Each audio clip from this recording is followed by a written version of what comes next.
Hello student, आस्था academy classes में आपका स्वागत है। आज हम लोग मैट्रिक्स चैप्टर के बेसिक थ्योरी के बारे में अध्ययन करेंगे। तो आइए हम लोग स्टार्ट करते हैं।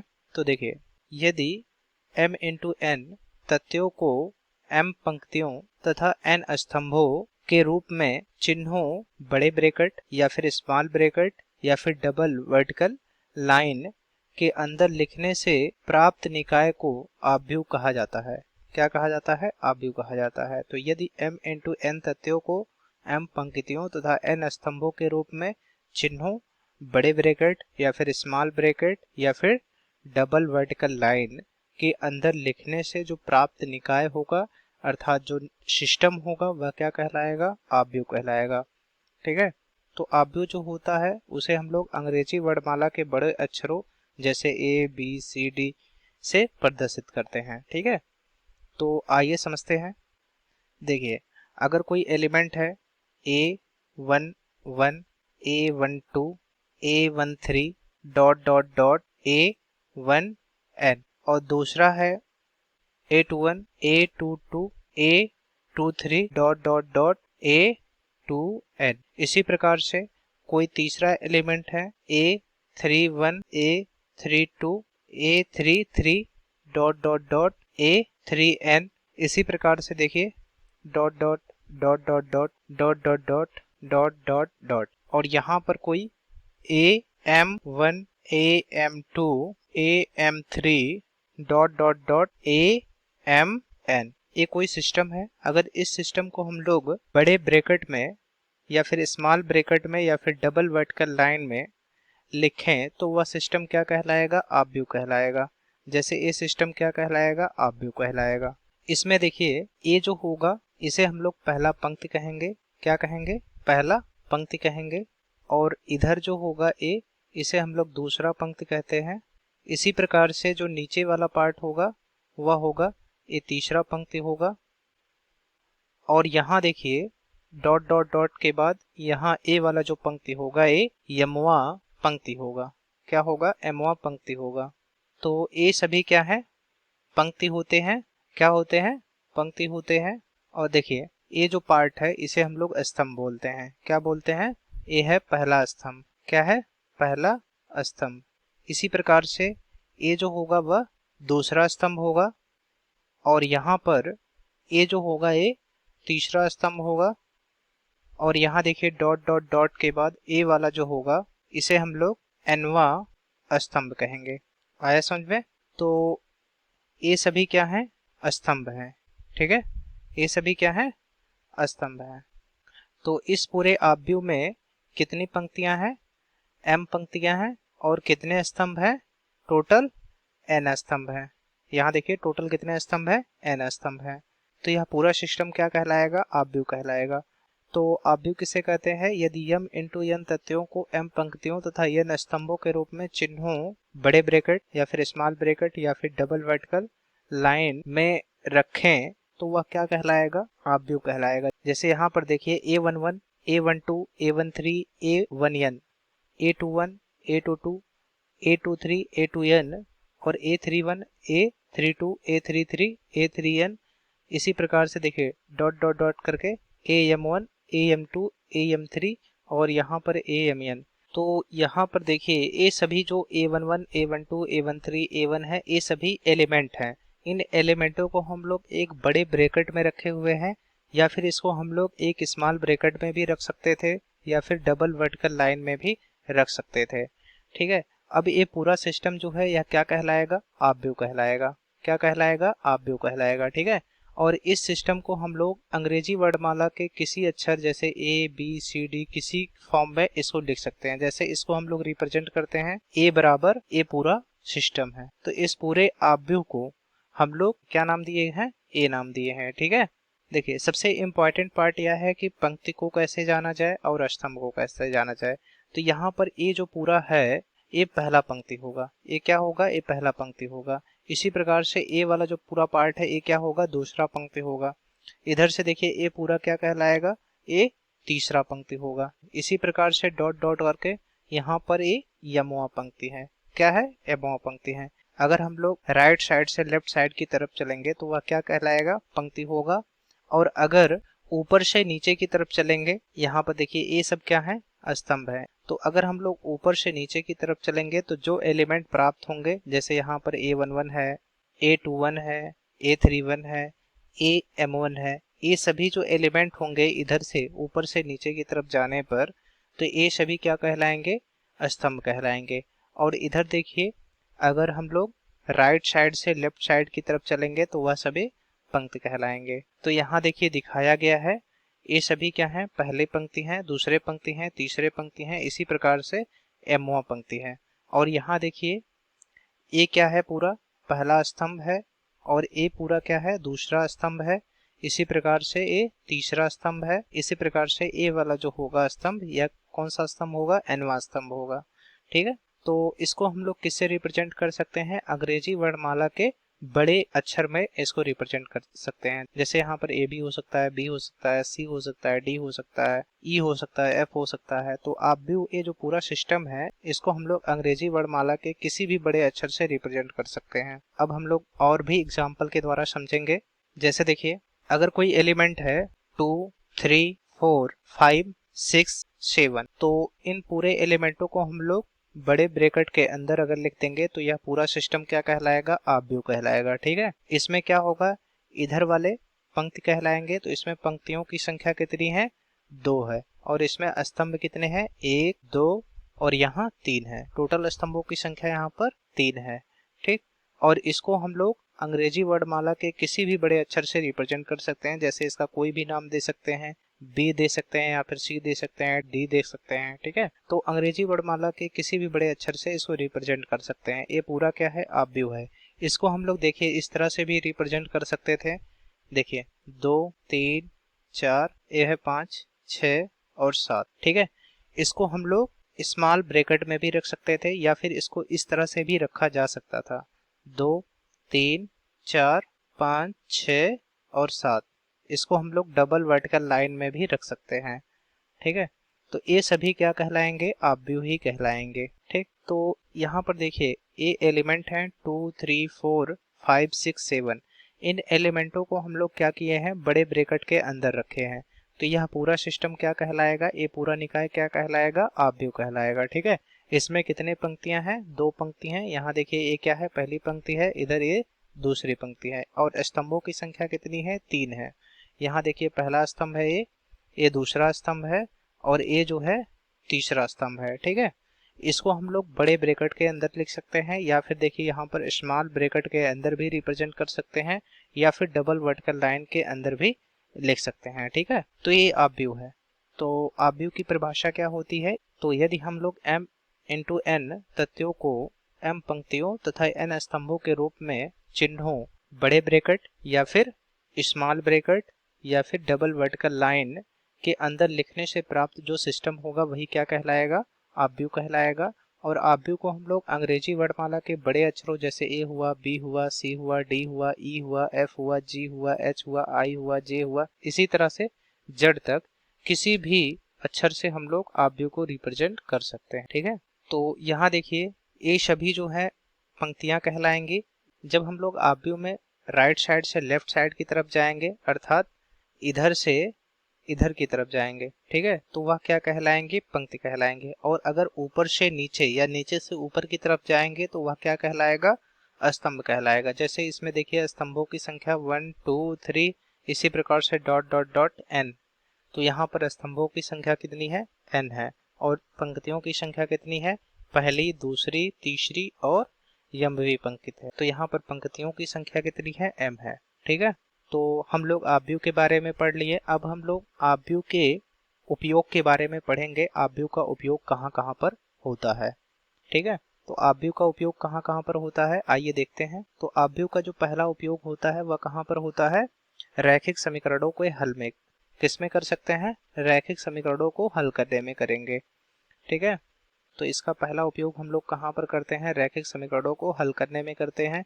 इसी प्रकार से इसका जो दूसरा उपयोग है, इसका उपयोग हम लोग वाणिज्य तथा विज्ञान के क्षेत्र में भी करते हैं। जैसे बजट का एस्टिमेट निकालना हुआ और लागत मूल्य कितना लगेगा, इन सब को आकलन करने में हम लोग इसका उपयोग करते हैं। किसका, आव्यूह का उपयोग करते हैं। तीसरा उपयोग कहाँ पर करते हैं? भौतिकी संक्रियाओं जैसे आवर्धन ज्ञात करने में हुआ, घूर्णन ज्ञात करने में होता है, या फिर समतल द्वारा परावर्तन में आव्यूह के द्वारा हम लोग गणितीय ढंग से निरूपित कर सकते हैं। किसी समतल द्वारा परावर्तन में आव्यूहों द्वारा गणितीय ढंग से हम लोग उसको निरूपित कर सकते हैं। तो इसका उपयोग जो है भौतिकी संक्रियाओं को हल करने में किया जाता है, जैसे आवर्धन ज्ञात करने में या फिर घूर्णन ज्ञात करने में, या फिर किसी समतल द्वारा परावर्तन में आव्यूहों द्वारा हम लोग उसे क्या कर सकते हैं? इजिली रिप्रेजेंट कर सकते हैं। ठीक है। और चौथा जो है इसका उपयोग होता है अनुवांशिकी क्षेत्र में। अनुवांशिकी या फिर अर्थशास्त्र हुआ, या फिर आधुनिक मनोविज्ञान हुआ, आधुनिक मनोविज्ञान हुआ, और औद्योगिक क्षेत्रों में भी इसका उपयोग करते हैं। कहाँ पर करते हैं? औद्योगिक क्षेत्रों में भी इसका उपयोग करते हैं। ठीक है। तो आव्यूह का प्रयोग हम लोग कहाँ कहाँ पर करते हैं? रैखिक समीकरणों को हल करने में करते हैं। आव्यूह द्वारा हम लोग रैखिक समीकरणों को इजीली सॉल्व कर सकते हैं। इसी प्रकार से इसका उपयोग वाणिज्य तथा विज्ञान के क्षेत्र में भी होता है। वाणिज्य तथा विज्ञान के क्षेत्र में जैसे बजट का आकलन करना हुआ, या फिर कोई लागत मूल्य है या फिर विक्रय मूल्य है, इन सब के बारे में अध्ययन करने में भी इसका उपयोग किया जाता है। ठीक है। और जैसे भौतिक संक्रियाएं हुई, भौतिक संक्रियाओं में जैसे आवर्धन हुआ, घूर्णन हुआ, और समतल दर्पण द्वारा परावर्तन के क्षेत्र में भी इसका प्रयोग करते हैं। उनके न्यूमेरिकल प्रॉब्लम को सॉल्व करने में इसका प्रयोग करते हैं। किसका? आव्यूह का प्रयोग करते हैं। ठीक है। अनुवांशिकी हुई, अर्थशास्त्र हुए, आधुनिक मनोविज्ञान हुए, औद्योगिक क्षेत्र हुए, इन सब में भी हम लोग कहीं ना कहीं आव्यूह का प्रयोग करते हैं। ठीक है। आव्यूह के और भी बहुत सारे एप्लीकेशंस हैं, तो हम लोग केवल इसके 4 या 5 एप्लीकेशंस के बारे में पढ़े हैं, और भी बहुत सारे एप्लीकेशन होते हैं। तो देखिए, अब हम लोग पढ़ेंगे आव्यूह की कोटि के बारे में। तो आव्यूह की कोटि क्या होता है? यदि किसी आव्यूह में यम पंक्ति हो तथा यन स्तंभ हो, तो उस आव्यूह की कोटि जो होगी वह m इंटू n होगी। ठीक है। अब एग्जाम्पल के द्वारा हम लोग समझते हैं कि आव्यूह की कोटि के बारे में। अब जैसे देखिए, एक कोई आव्यूह है 1 2 3 4 5 6। तो इस आव्यूह में देखिए, इस आव्यूह में कितनी पंक्ति हैं? पहला पंक्ति तो ए हो गया, दूसरी पंक्ति ए हो गई। ठीक है। और इसमें स्तंभ कितने हैं? पहला स्तंभ ए हुआ, दूसरा स्तंभ ए हुआ, और तीसरा स्तंभ ए हुआ। ठीक है। तो इसमें पंक्तियों की संख्या 2 है और स्तंभों की संख्या 3 है। तो इस आव्यूह की कोटि क्या होगी? आव्यूह की कोटि, तो आव्यूह की कोटि क्या होगी? m into n। m क्या है? पंक्ति है। पंक्ति को हम लोग m से रिप्रेजेंट करेंगे, और जो स्तंभ होंगे उन्हें हम लोग n से रिप्रेजेंट करते हैं। तो सबसे पहले पंक्ति को लिखा जाता है। तो इसमें पंक्ति की संख्या कितनी है? 2 है, और कोटि की संख्या 3 है। तो इस पूरे आव्यूह को, जो यहाँ पर ये आव्यूह दर्शाया गया है, उसकी कोटि क्या होगी? इसकी कोटि 2 गुणे 3 होगी। क्या होगी? 2 इंटू 3 होगी। ठीक है। इसी प्रकार से एक एग्जाम्पल के द्वारा और समझते हैं। देखिए, अगर कोई आव्यूह दिया गया है 2 3 5 6 7 8, ये कोई आव्यूह दिया गया है जिसका कोई नाम दे देते हैं, जैसे ये बी आव्यूह है। ठीक है। तो इसकी कोटि क्या होगी? इसकी कोटि जानने के लिए हम लोग इसकी पंक्तियों की संख्या देखते हैं और स्तंभों की संख्या देखते हैं। तो इसमें पंक्तियों की संख्या कितनी है? पहली पंक्ति तो ए हो गई, ये दूसरी पंक्ति हो गई, और यहाँ पर देखिए तीसरी पंक्ति हो गई। तो यहाँ पर पंक्तियों की संख्या कितनी है? 3 है। और यहाँ स्तंभों की संख्या देखते हैं, तो पहला स्तंभ ए हुआ और दूसरा स्तंभ यहाँ पर हुआ। ठीक है। तो पंक्तियों की संख्या को हम लोग m से रिप्रेजेंट करते हैं, और जो स्तंभ होते हैं इनको हम लोग n से रिप्रेजेंट करते हैं। तो यहाँ पर पंक्तियों की संख्या कितनी है? 3 है, और स्तंभों की संख्या 2 है। तो इस आव्यूह की कोटि कितनी होगी? 3 गुणे 2 होगी। आया समझ में? इसी प्रकार से हम लोग और एग्जाम्पल के द्वारा समझेंगे। देखिए, अगर कोई आव्यूह इस तरह से दिया गया है 2 3 4 5। ठीक है। इसमें पंक्तियों की संख्या कितनी है? 1 है, यानी ये क्या होगा? ए m होगा। ठीक है। और इसमें स्तंभों की संख्या कितनी होगी? यहाँ 1 हुआ, यहाँ 2 हुआ, और यहाँ देखिए 3 हुआ, और यहाँ पर 4 हुआ। तो यहाँ पर स्तंभों की संख्या कितनी हुई? 4 हुए। तो n बराबर कितना दिया गया है? 4 दिया गया है। और यहाँ पंक्तियों की संख्या कितनी है? 1 है। तो इस आव्यूह की कोटि क्या होगी? इसका कोई नाम दे देते हैं, जैसे इसका नाम ए है। तो आव्यूह ए की कोटि क्या होगी? आव्यूह ए की कोटि, आव्यूह ए की कोटि क्या होगी? m into n। तो यहाँ पर m का मान कितना दिया गया है 1 है, तो 1 गुणे यहाँ पर स्तंभों की संख्या कितनी दी गई है 4 दी गई है। तो यहाँ पर आव्यूह की कोट क्या होगी 1 गुणे 4 होगा। तो यहाँ आव्यूह ए जो दिया गया है इसकी कोट क्या होगी 1 गुणे 4 होगा। आया समझ में। तो आव्यूह की जो कोट होती है उसको हम लोग यहाँ पर लिखते हैं। कहाँ लिखेंगे, यहाँ पर ये सबसे नीचे लिखेंगे 1 गुणे 4 लिखते हैं। ठीक है। इस आव्यूह की कोट कितनी थी 3 गुणे 2 थी, तो यहाँ पर 3 गुणे 2 लिखेंगे। ठीक है। इसी प्रकार से इस आव्यूह की कोट कितनी थी 2 गुणे 3 थी, तो यहाँ पर 2 गुणे 3 लिखेंगे। ठीक है। अब एक एग्जाम्पल के द्वारा और समझते हैं। देखिए यहाँ दिया गया है 2 3 4 5। ठीक है। एक आव्यूह दिया गया है। इस आव्यूह की पंक्ति कितनी है 1 2, 2 पंक्तियां इसमें है और कितने स्तंभ है 2 स्तंभ है। तो इस आव्यूह की कोट जो होगी वह क्या होगी 2 गुणे 2 होगी। क्या होगी 2 गुणे 2 होगी। तो आव्यूह की कोट को यहाँ पर रिप्रेजेंट करते हैं हम लोग। अगर कोई आव्यूह दिया गया है तो उस आव्यूह में जो उसकी कोट होंगी वह क्या होंगी पंक्तियों की संख्या गुणे स्तंभों की संख्या, वही क्या कहलाएगी कोट कहलाएगी। जैसे देखिए इस आव्यूह में क्या है, इस आव्यूह में 2 पंक्ति हैं और 2 स्तंभ हैं, तो उसकी कोट क्या होगी 2 गुणे 2 होगी। और इसको हम लोग आव्यूह के नीचे यहाँ पर रिप्रेजेंट करते हैं। ठीक है। 2 गुणे 2 रिप्रेजेंट करते हैं। ठीक। तो आव्यूह की कोट क्या होगी, तो यदि किसी आव्यूह में m पंक्ति हो और n स्तंभ हो तो उस आव्यूह की कोट क्या होगी m इंटू n होगी। तो यहाँ पर हम लोग एग्जाम्पल के द्वारा समझे हैं कि कोटियों को कैसे निकाला जाएगा। अब जैसे a वाला आव्यूह दिया गया है तो इस आव्यूह की कितनी कोटियां हैं, तो देखिए यहाँ पर एक पंक्ति है तो यहाँ पहले पंक्ति को लिखेंगे। उसके बाद क्या है इसमें स्तंभों की संख्या देखेंगे तो इसमें स्तंभों की संख्या 4 है, तो 1 गुणे 4 होगा। तो कोटि में हम लोग क्या करेंगे सबसे पहले पंक्तियों की संख्या को लिखेंगे, उसके बाद स्तंभों की संख्या को लिखते हैं। ठीक है। अब हम लोग आव्यूह के व्यापक तत्व के बारे में अध्ययन करेंगे।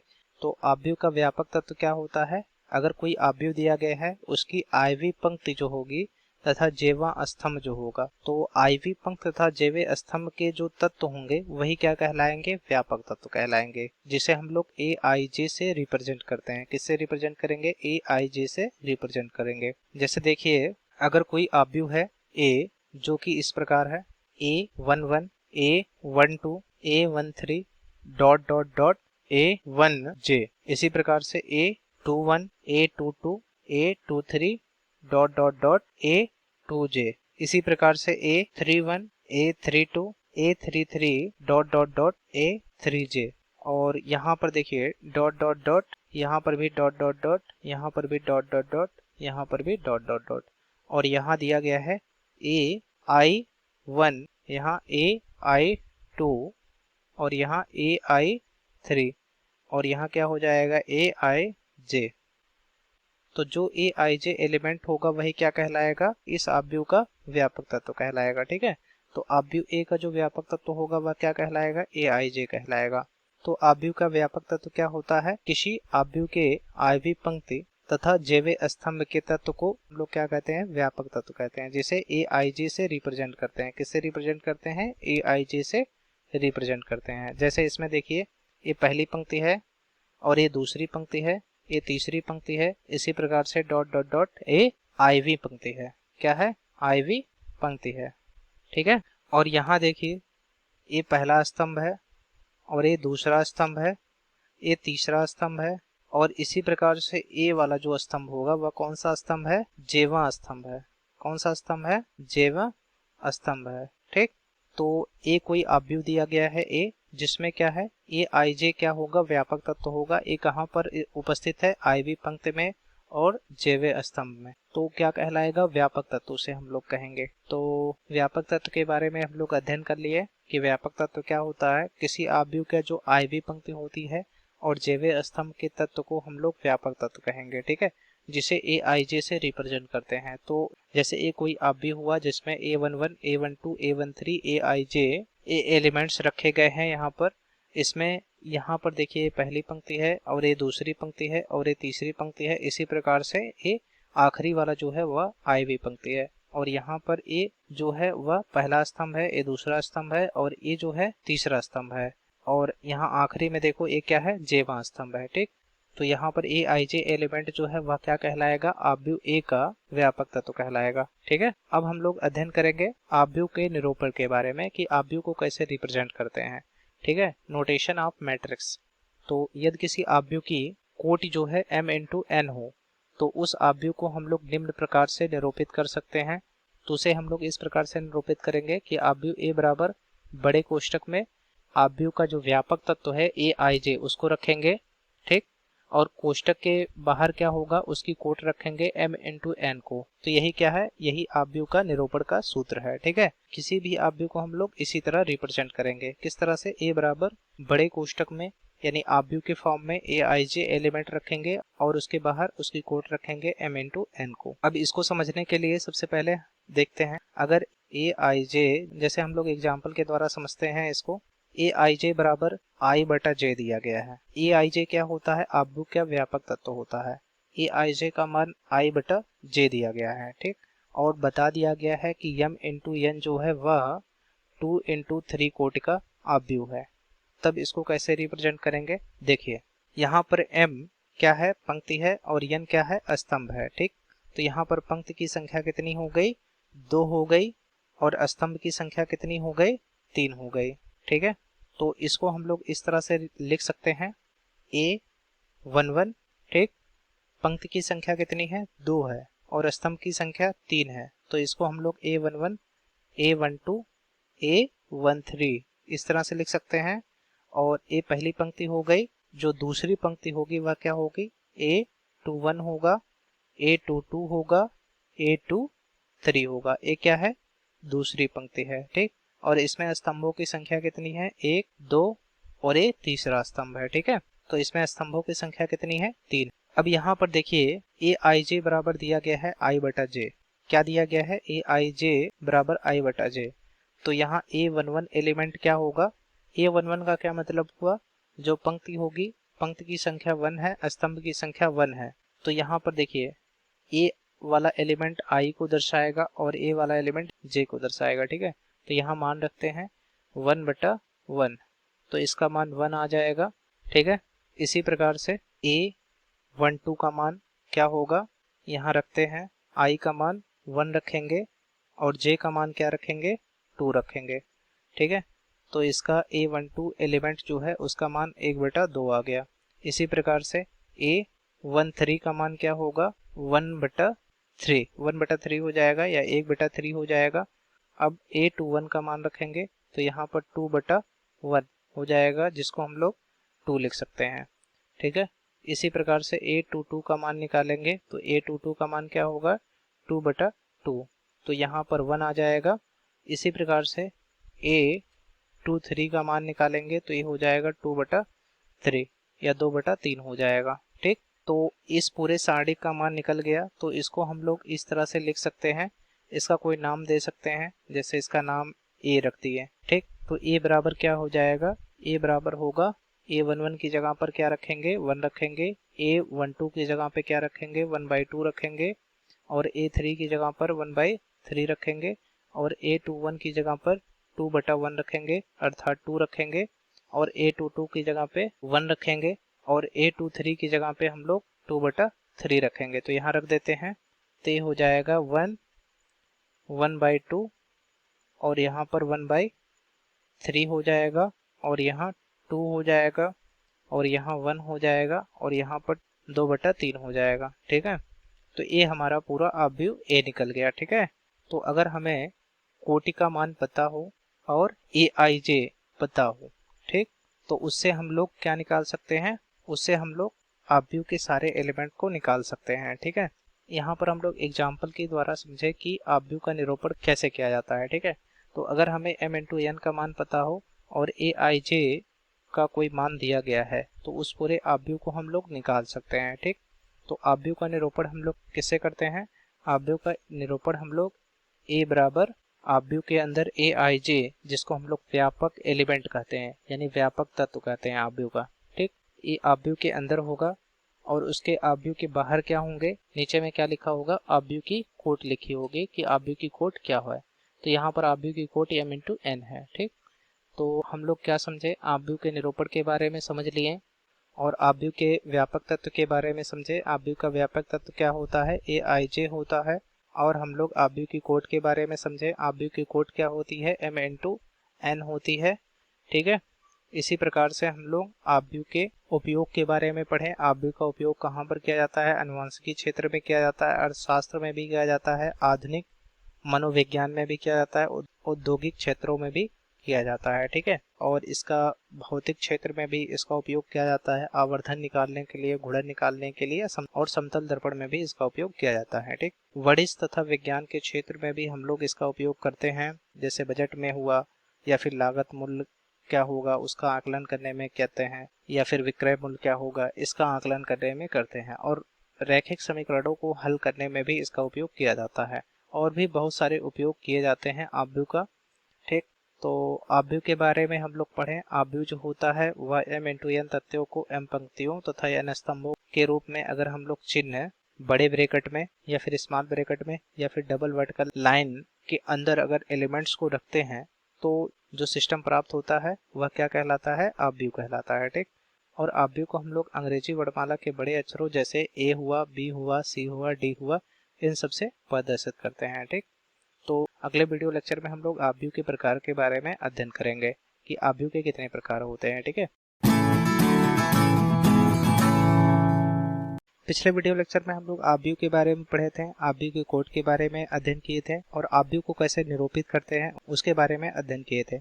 इस वीडियो लेक्चर में हम लोग आव्यूह के प्रकार के बारे में अध्ययन करेंगे कि आव्यूह कितने प्रकार के होते हैं और कौन कौन से प्रकार के आव्यूह हैं। तो आइए स्टार्ट करते हैं। आव्यूह के प्रकार, टाइप्स ऑफ मैट्रिसेस। ठीक है, देखो मैट्रिक्स किसी एक आव्यूह को रिप्रेजेंट करता है और मैट्रिसेस जो होता है वह बहुत सारे आव्यूहों को रिप्रेजेंट करता है। ठीक, तो अगर कहीं मैट्रिक्स लिखा है तो वहां पर किसी एक पार्टिकुलर आव्यूह को रिप्रेजेंट करता है मैट्रिक्स, और जहां पर मैट्रिसेस लिखा होगा वह बहुत सारे आव्यूहों को रिप्रेजेंट करेगा। तो आव्यूह जो होता है वह निम्नलिखित प्रकार के होते हैं। अब कौन कौन से प्रकार हैं आइए देखते हैं। यहाँ पर देखिए, पहला जो प्रकार है वह है आयताकार आव्यूह। देखिए, ऐसा आव्यूह जिसमें स्तंभों की संख्या n, पंक्तियों की संख्या के बराबर ना हो, अर्थात यम जो है वह n के बराबर ना हो, तो इस प्रकार के आव्यूह को क्या कहा जाता है, आयताकार आव्यूह कहा जाता है। ठीक, तो आयताकार आव्यूह किसे कहेंगे, आयताकार आव्यूह जो होगा वह ऐसा आव्यूह होगा जिसमें स्तंभों की जो संख्या होगी वह पंक्तियों की संख्या के बराबर नहीं होगी। ठीक है, किसके बराबर नहीं होगी, स्तंभों की जो संख्या होगी वह पंक्तियों की संख्या के बराबर नहीं होगी, अर्थात यम जो होगा वह n के बराबर नहीं होगा। तो ऐसे आव्यूह को हम लोग क्या कहेंगे, आयताकार आव्यूह कहेंगे। जैसे एग्जाम्पल में हम लोग देखते हैं, इसमें देखिए यहाँ पर एलिमेंट्स रखे गए हैं आव्यूह में। तो कौन कौन से एलिमेंट रखे गए हैं, 7, 3, 5, 3, 4, 2 रखे गए हैं। तो इसमें पंक्तियों की संख्या कितनी है, तो पहली पंक्ति A हो गई, दूसरी पंक्ति यहाँ पर हो गई, तो यहाँ पर पंक्तियों की संख्या कितनी है, 2। तो यहाँ पर m का मान कितना हो गया, 2, और स्तंभों की संख्या कितनी है, देखिए 1, 2, 3, स्तंभों की संख्या कितनी है, 3 है, अर्थात n बराबर 3 है। तो इस आव्यूह की कोट कितनी होगी, m×n। तो m का मान कितना है, 2 है, और n का मान 3 है, तो इस आव्यूह की कोट 2×3 होगी। यहाँ पर देखिए m जो है वह n के बराबर नहीं है। ठीक, m का मान कितना है, 2 है, और n का मान 3 है, तो यहाँ पर ये दोनों बराबर नहीं है। ठीक है, तो ऐसे आव्यूह को हम लोग क्या कहेंगे, आयताकार आव्यूह कहेंगे। ठीक, इसी प्रकार से देखिए, अगर यहाँ पर कोई आव्यूह B दिया गया है, आव्यूह B इस प्रकार है, देखिए 3, 4, 2, 5, 3, 2, 1, 4, और यहाँ पर 1, 2, 3, 4 करके है। ठीक है, तो अब इसमें देखिए, इसमें पंक्तियों की संख्या कितनी है, 1, 2, 3, तो यम का मान यहाँ पर 3 दिया गया है, और यहाँ स्तंभों की संख्या कितनी है, 1, 2, 3, 4। ठीक है, यहाँ पर कितने स्तंभ दिए गए हैं, 4 स्तंभ दिए गए हैं, तो n बराबर 4 है। तो इस आव्यूह की कोट क्या होगी, इस आव्यूह की कोट m×n बराबर m का मान कितना दिया गया है, 3 दिया गया है, गुणे n का मान 4 दिया गया है। तो यहाँ पर इस आव्यूह की कोट कितनी होगी, 3×4 होगी। और इस आव्यूह की कोट में जो m का मान है वह n के मान के बराबर नहीं है। m का मान कितना है, 3 है, और n का मान कितना है, 4 है। तो यहाँ 3 जो है 4 के बराबर नहीं है, अर्थात m जो है n के बराबर नहीं है। ठीक, तो यह कैसा आव्यूह होगा, तो यह आव्यूह जो है आयताकार आव्यूह होगा। कैसा आव्यूह होगा? आयताकार आव्यूह होगा। ठीक है, तो जिस आव्यूह में पंक्तियों की संख्या m स्तंभों की संख्या n के बराबर नहीं होता है तो वह आव्यूह क्या कहलाता है? आयताकार आव्यूह कहलाता है। ठीक है, तो जिस आव्यूह में पंक्तियों की संख्या m स्तंभों की संख्या n के बराबर नहीं होता है तो वह आव्यूह क्या कहलाता है? आयताकार आव्यूह कहलाता है। ठीक है, अब हम लोग अगला पढ़ेंगे। तो अगला है वर्ग आव्यूह। वर्ग आव्यूह क्या होता है, आइए जानते हैं। वर्ग आव्यूह को स्क्वायर मैट्रिक्स भी बोला जाता है। स्क्वायर मैट्रिक्स क्या होता है? स्क्वायर मैट्रिक्स जो है ऐसा आव्यूह होता है जिसमें पंक्तियों तथा स्तंभों की संख्या बराबर होता है। वर्ग आव्यूह क्या होता है? वर्ग आव्यूह ऐसा आव्यूह होता है जिसमें पंक्तियों की जो संख्या होगी वह स्तंभों की संख्या के बराबर होती है, अर्थात m बराबर क्या होता है? n होता है। ठीक, आइए हम लोग एग्जाम्पल के द्वारा समझते हैं वर्ग आव्यूह को। तो देखिए, यहाँ पर एक कोई आव्यूह दिया गया है। यहाँ पर पंक्तियों की संख्या कितनी है? यहाँ 1 है, यहाँ दूसरी पंक्ति है और यहाँ पर तीसरी पंक्ति है। तो m का मान कितना दिया गया है? 3 दिया गया है। और यहाँ स्तंभ कितने हैं? एक स्तंभ यहाँ है, दूसरा स्तंभ यहाँ है और तीसरा स्तंभ यहाँ है। तो n बराबर कितना दिया गया है? 3 दिया गया है। तो यहाँ n बराबर कितना है? 3 है। तो यहाँ पर देखिए m जो है वह n के बराबर है, अर्थात 3 पंक्तियां हैं और 3 स्तंभ है। तो ऐसे आव्यूह को हम लोग क्या कहेंगे? वर्ग आव्यूह कहेंगे। तो ऐसा आव्यूह जिसमें m बराबर क्या हो जाए? n हो जाए, अर्थात पंक्तियों की जो संख्या हो वह स्तंभों की संख्या के बराबर हो, तो ऐसे आव्यूह को हम लोग वर्ग आव्यूह कहते हैं। ठीक है, इसी प्रकार से देखिए ये दूसरा एग्जाम्पल है। इसमें कोई आव्यूह दिया गया है। इस आव्यूह में देखिए पंक्तियों की संख्या कितनी है?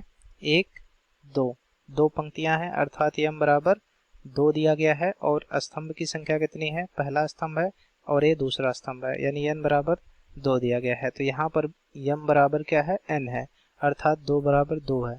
2 पंक्तियां हैं और ये 2 स्तंभ है। तो ये कैसा मैट्रिक्स होगा? तो ये जो है वर्ग मैट्रिक्स होगा। इसी प्रकार से एक और एग्जाम्पल के द्वारा हम लोग समझते हैं। देखिए, अगर कोई मैट्रिक्स दिया गया है जिसका कोई नाम दे देते हैं, जैसे कोई मैट्रिक्स C है।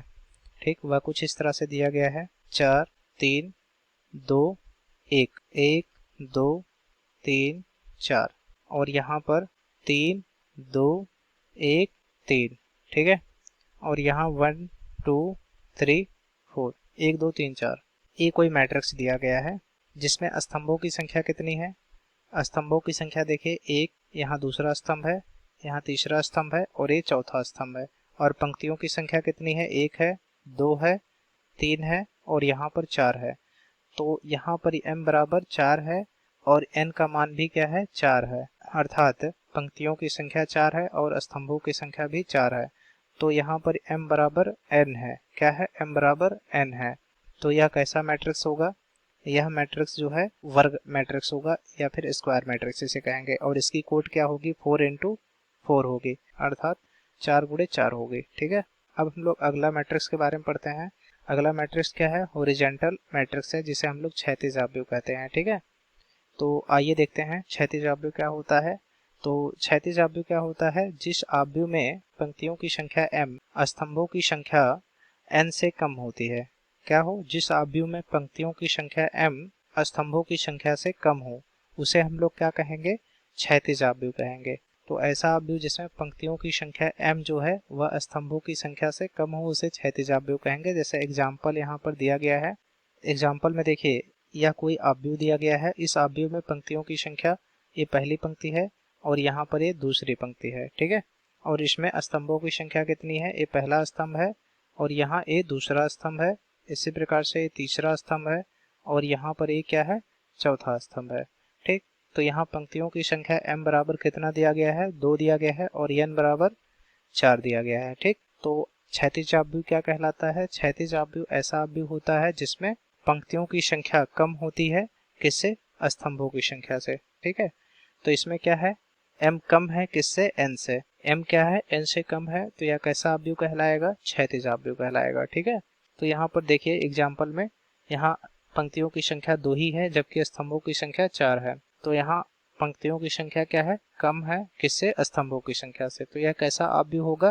क्षैतिज आव्यूह होगा। और भी एग्जाम्पलों से हम लोग समझते हैं। जैसे कोई आव्यूह दिया गया है b, ठीक है, और ये कुछ इस तरह से दिया गया है। 2 हुआ, 4 हुआ, 6 हुआ, 8 हुआ, 7 हुआ। ठीक, और यहाँ आगे दिया गया है 1 हुआ, 2, 3, 4, 5, ठीक है, एक कोई दिया गया है आव्यूह। तो यहाँ पर 2, 4, 6, 8, 7 ये दिया गया है और यहाँ दूसरी पंक्ति में दिया गया है 1, 2, 3, 4, 5 यानी 1, 2, 3, 4, 5 दिया गया है, ठीक। तो यह क्या है, पहली पंक्ति है और यह क्या है, दूसरी पंक्ति है, ठीक है। और यहाँ स्तंभों की संख्या कितनी है, यहाँ पर पहला स्तंभ है और ये दूसरा स्तंभ है और ये तीसरा स्तंभ है और ये जो है ये चौथा स्तंभ है और यहाँ पर ये पांचवा स्तंभ है, ठीक। तो इस आव्यूह में m बराबर कितना है, 2 है और n बराबर कितना दिया गया है, 5 दिया गया है। तो यहाँ पर m जो है वह n से छोटा है, अर्थात पंक्तियों की संख्या जो है वह स्तंभों की संख्या से कम है। तो यह कैसा आव्यूह होगा, तो यह जो है क्षैतिज आव्यूह होगा। कौन सा आव्यूह होगा, क्षैतिज आव्यूह होगा। क्यों, क्योंकि क्षैतिज आव्यूह में पंक्तियों की संख्या जो होती है वह स्तंभों की संख्या से कम होती है, ठीक। तो इसलिए आव्यूह भी जो होगा वह कैसा होगा, क्षैतिज आव्यूह होगा। अब हम लोग अगले आव्यूह के बारे में पढ़ते हैं। अगला मैट्रिक्स दिया गया है वर्टिकल मैट्रिक्स, जिसे हम लोग ऊर्ध्वाधर आव्यूह कहते हैं। क्या कहते हैं, ऊर्ध्वाधर आव्यूह कहते हैं। तो आइए देखते हैं ऊर्ध्वाधर आव्यूह क्या होता है। जिस आव्यूह में पंक्तियों की संख्या m जो है वह स्तंभों की संख्या n से अधिक होती है, अर्थात m जो है वह n से बड़ा होता है। इसका क्या मतलब हुआ, इसमें पंक्तियों की संख्या जो है वह स्तंभों की संख्या से अधिक होती है, ठीक। तो ऐसे मैट्रिक्स को हम लोग ऊर्ध्वाधर आव्यूह कहेंगे या फिर वर्टिकल मैट्रिक्स कहेंगे, ठीक है। आइए एग्जाम्पल के द्वारा समझते हैं। यहाँ एग्जाम्पल दिया गया है, एक ऐसा मैट्रिक्स है। यहाँ पर देखिए जो पंक्तियां हैं, पंक्तियों की संख्या कितनी है, यहाँ पर पहली पंक्ति हुई, ये दूसरी पंक्ति हुई और ये तीसरी पंक्ति हुई और ये चौथी पंक्ति हुई, ठीक। तो यहाँ पंक्तियों की संख्या m बराबर कितना दिया गया है, 4 दिया गया है। और स्तंभों की संख्या कितनी है, यहाँ देखिए पहला स्तंभ हुआ और ये दूसरा स्तंभ हुआ, तो यहाँ स्तंभों की संख्या n बराबर 2 दिया गया है। तो इस पूरे आव्यूह में m का जो मान है वह बड़ा है n से, अर्थात पंक्तियों की संख्या क्या है, स्तंभों की संख्या से अधिक है, ठीक। तो यह कैसा आव्यूह कहलाएगा, ऊर्ध्वाधर आव्यूह कहलाएगा या फिर वर्टिकल मैट्रिक्स कहलाएगा, ठीक। और इसकी कोट क्या होगी, इसकी कोट ही m इंटू n अर्थात 4 गुणे 2 होगी, ठीक। इसकी कोट क्या होगी, 4 गुणे 2 होगी। ये जो आव्यूह दिया गया है वह कैसा है, 4 गुणे 2 कोटि का ऊर्ध्वाधर आव्यूह है, जिसमें 4 पंक्तियां हैं तथा 2 स्तंभ हैं, ठीक। इसी प्रकार से और भी एग्जाम्पल के द्वारा हम लोग समझेंगे। जैसे देखिए कोई आव्यूह D दिया गया है, D में दिया गया है 2, 3, 4, 5, 6, 7। देखिए इसमें पंक्तियों की संख्या 1 है, यहाँ 2 है और यहाँ पर 3 है और यहाँ पर स्तंभों की संख्या कितनी है, 1 है, यहाँ पर 2 है। तो यहाँ m बराबर कितना दिया गया है, 3 है और n बराबर कितना दिया गया है, 2 है। तो इस पूरे आव्यूह में क्या है, m का जो मान है वह n से बड़ा है, अर्थात पंक्तियों की जो संख्या है वह स्तंभों की संख्या से अधिक है, ठीक। तो यह कैसा आव्यूह कहलाएगा, ऊर्ध्वाधर आव्यूह कहलाएगा, ठीक है। और इसकी कोट क्या होगी, m इंटू n अर्थात 3 गुणे 2 होगी। तो इस पूरे आव्यूह की जो कोट होगी वह कितनी होगी, 3 गुणे 2 होगी, ठीक। इसी प्रकार से अगला हम लोग देखते हैं। तो अगला जो है वह है पंक्ति आव्यूह। तो पंक्ति आव्यूह क्या होता है, देखिए पंक्ति आव्यूह जिसे हम लोग रो मैट्रिक्स कहते हैं। तो रो मैट्रिक्स क्या होता है, यदि किसी आव्यूह में केवल एक ही पंक्ति हो तो उसे क्या कहा जाता है, पंक्ति आव्यूह कहा जाता है। तो यदि किसी आव्यूह में क्या हो, केवल एक ही पंक्ति हो तो उसे पंक्ति आव्यूह कहा जाता है। जैसे एग्जाम्पल में यहाँ दिया गया है, ये केवल इसमें एक ही पंक्ति है, उस एक पंक्ति में कौन कौन से एलिमेंट रखे गए हैं, 2, 3, 4 और 7, ये 4 एलिमेंट रखे गए हैं, ठीक। अब इसमें देखिए यहाँ पर पंक्ति की संख्या केवल एक ही है, यहाँ पर स्तंभों की संख्या कितनी है, 1, 2, ये हुआ 3 और ये हो गया 4।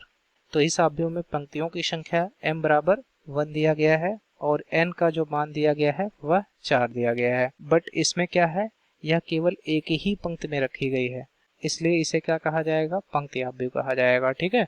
इसे हम लोग क्षैतिज आव्यूह भी कह सकते हैं। क्यों क्षैतिज आव्यूह कहा जा सकता है इसको, क्योंकि इसमें n का जो मान है अर्थात स्तंभों की जो संख्या है वह पंक्तियों की संख्या से अधिक है, इसलिए इसको हम लोग क्षैतिज आव्यूह भी कह सकते हैं। क्या कह सकते हैं, क्षैतिज आव्यूह भी कहा जा सकता है, ठीक।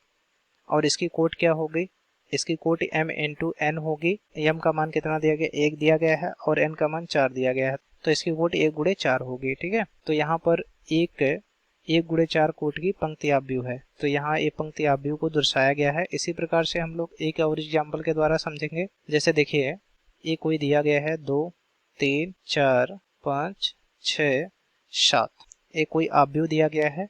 इस आव्यूह का कोई नाम दे देते हैं, जैसे ई। ठीक है, ये ई कोई आव्यूह दिया गया है जिसमें पंक्तियों की संख्या कितनी है, 1 ही है, और स्तंभों की संख्या कितनी है, 1 2 3, यहाँ पर ये 4 हो गया, और यहाँ ये 5 हो गया, और यहाँ पर ये 6 हो गया। तो यहाँ पर पंक्तियों की संख्या 1 ही है, अर्थात m बराबर 1 है, और n का जो मान है वह 6 है।